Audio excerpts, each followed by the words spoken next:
Well, can you tell us what it is you're actually buying here and how they fit in with your existing coal assets?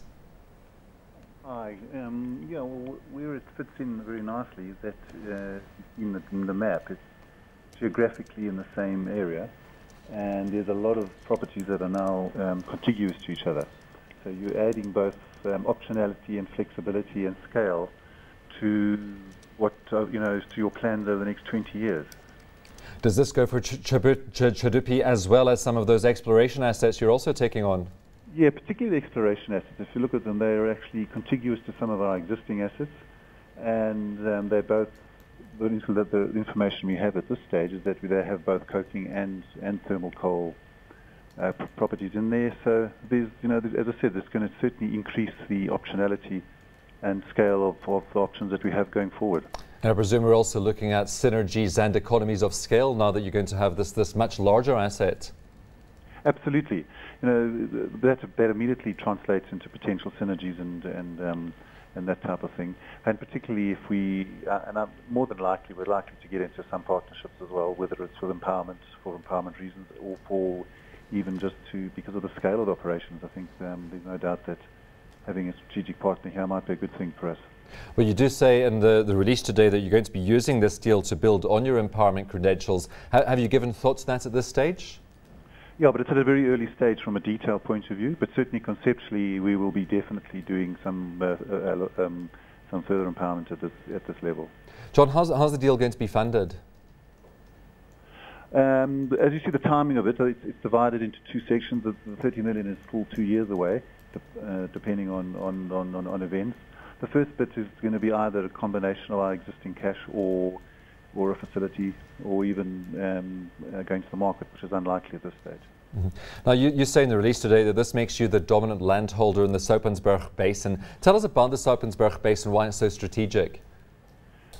The main reason why it's strategic is that it's got a significant amount of coking coal there, which has not been a product that's been produced in this country in any great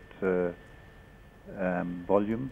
The fundamentals of coking coal for the future look superb, and I think it's got the potential of changing the economy of the Limpopo area. And then just going forward, what sort of split will you have between thermal coal and coking coal? Sorry, just repeat that. Going forward, what sort of split will you have between thermal coal and coking coal?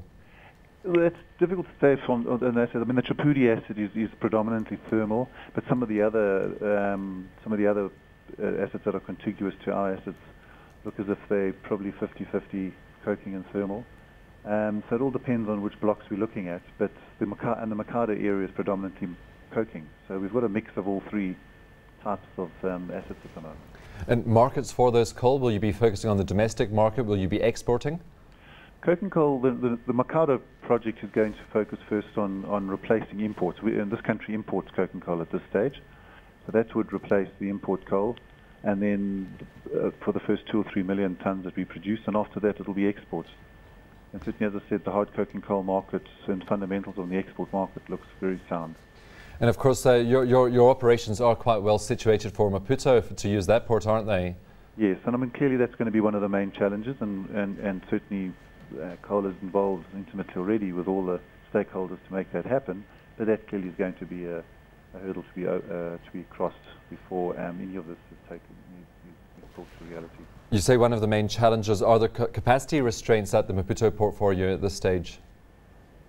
Well, there's capacity constraints in South Africa generally from an infrastructure perspective, whether it's port or rail, and coal has bought the first options to grow Maputo, but that needs to happen, and of course the rail needs to happen. It needs to materialise. So we're certainly engaging in discussions with the rail authorities to make that happen, and there are a number of different options to help make that. There might be partnerships required, or outside investment, or whatever.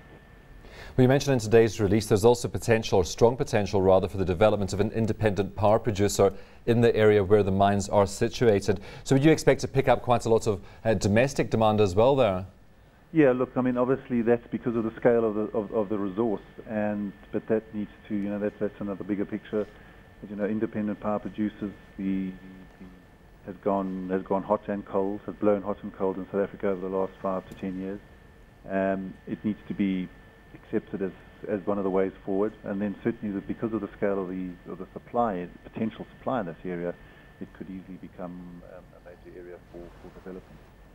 Well, John, you're still in the process of getting your new order mining rights for the Makoto property. How does this strengthen the case? You do say it does strengthen the case. Well, why would it strengthen it?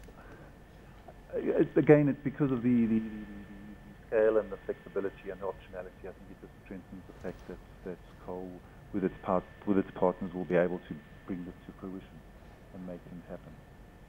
And when would you expect this deal to be wound up? As commented in the press, it all depends on a number of issues, but over the next few months it's likely to be finalised.